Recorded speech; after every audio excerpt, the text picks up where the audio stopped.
La taille du pénis, un sujet qui fascine beaucoup les hommes. Alors j'ai fait cette vidéo pour vous répondre à quelques questions que j'ai souvent. Quelle est la taille moyenne du pénis? Qu'est-ce que c'est qu'un micro-pénis? Comment bien mesurer son pénis au repos ou en érection? Et quelle est l'influence sur la sexualité et la vie des femmes?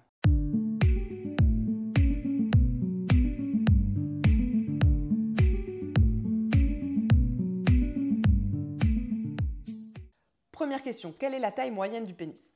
Alors, ce que j'ai déjà envie de vous dire, c'est que dans 90% des cas, votre pénis se trouve dans la moyenne. C'est-à-dire que la taille va varier de moins de 3 cm par rapport à cette moyenne. Alors, quelle est cette moyenne? Il y a une étude qui a mesuré en Europe et qui a déterminé que la moyenne de la taille du pénis était de 13,12 cm exactement. Cette taille varie et on a un chiffre un peu plus précis pour la France, si vous êtes français et que vous regardez cette vidéo. Entre 12,9 cm et 14,7 cm pour la France. Donc oui, la taille varie bien selon les pays. Encore une fois, 90% des hommes sont dans la moyenne, c'est-à-dire que varient de moins de 3 cm par rapport à cette taille. Et ce que j'ai envie de rapprocher comme chiffre, c'est une autre étude qui a mesuré que 45% des hommes avaient pourtant l'impression d'avoir un petit pénis. Donc si c'est votre cas et que vous regardez cette vidéo, ce n'est probablement pas le cas dans la réalité. Pourtant, vous pouvez être complexé par rapport à ça.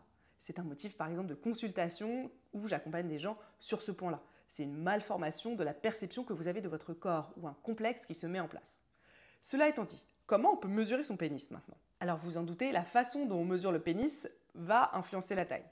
Le premier point, c'est si vous allez prendre cette mesure au repos ou en érection. Je vous conseille de prendre les deux. Ce qui va être important aussi, c'est de mesurer la circonférence. La circonférence va être très clé pour le choix d'une bonne taille de préservatif. Avec quoi on mesure? Ne mesurez pas votre pénis avec une règle droite. Mesurez votre pénis avec un mètre ruban, c'est-à-dire quelque chose qui puisse se tordre, qui soit flexible, puisqu'en effet, vous avez naturellement une courbure sur votre pénis. Et si vous utilisez une règle droite, vous n'allez pas prendre toute la taille et l'envergure du pénis. Et en plus, le mètre ruban va vous permettre de mesurer la circonférence en même temps. Alors, une question que j'ai souvent, c'est est-ce qu'on mesure au-dessus ou en dessous? Alors on prend la mesure au-dessus, parce que si jamais vous mesurez du dessous, vous risquez d'inclure dans la taille le périnée, qui ne fait pas partie de la mesure. Donc on prend la mesure à partir de l'os du pubis, donc l'os pubien, jusqu'au bout du gland. Je vous mets un petit dessin que vous puissiez vous rendre compte. Donc c'est cette zone-là qu'on mesure avec un mètre ruban en tenant compte de la courbure, au repos et en érection, plus la circonférence. Vous avez toutes les mesures de votre pénis et vous savez comment faire. Maintenant, j'entends souvent parler de micro-pénis. Qu'est-ce que c'est qu'un micro-pénis? Un micro-pénis, ce n'est pas un pénis qui est en dessous des 13 cm dont on parle. Pas du tout. On parle de micro-pénis si votre pénis en érection, en prenant bien la mesure comme je vous ai indiqué, fait moins de 8 cm. Sinon, on ne parle pas du tout de micro-pénis. Il faut savoir que les cas de micro-pénis, donc c'est un pénis qui est vraiment beaucoup plus petit que la moyenne, mais qui fonctionne parfaitement. Parce qu'il y a certains pénis qui peuvent subir d'autres pathologies. Mais là, ce n'est pas du tout le cas. C'est un pénis totalement normal qui est juste plus petit. Il faut savoir que ça se détecte à la naissance. À la naissance, si le pénis du petit bébé garçon qui est né fait moins de 1,9 cm, donc oui, c'est vraiment minuscule, on détecte que l'enfant a un micro-pénis. Et il est possible d'agir. Les parents peuvent aller voir un médecin. Dans ce cas, on peut prescrire des hormones qui vont permettre au bébé d'avoir une croissance plus normale de son pénis. Parce que dans la plupart des cas, le micro-pénis est dû à un trouble hormonal. Donc il n'y a pas assez d'hormones pour faire grandir le pénis et du coup on peut l'apporter au moment de la puberté et de l'enfance pour que l'enfant n'ait pas ce souci de micro-pénis.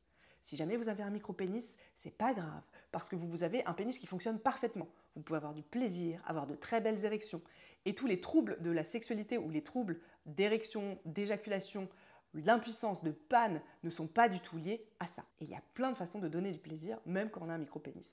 Il y a aussi un point qui revient et que les gens ne connaissent pas, et j'ai envie de vous livrer cette petite différence. Vous savez qu'il existe deux types de pénis. Il y a les pénis de chair et les pénis de sang. Qu'est-ce que c'est? En fait, ça va dépendre de la variation de taille que vous allez avoir entre repos et érection. Si votre pénis grandit peu, change peu de taille entre le repos et l'érection, vous avez probablement ce qu'on appelle un pénis de chair. Si au contraire, votre pénis est plus petit, vraiment au repos, et grossit beaucoup en érection, vous avez ce qu'on appelle un pénis de sang. Donc on a beaucoup parlé de taille, de comment mesurer, des différences de pénis. Mais quel est l'avis des femmes là-dessus?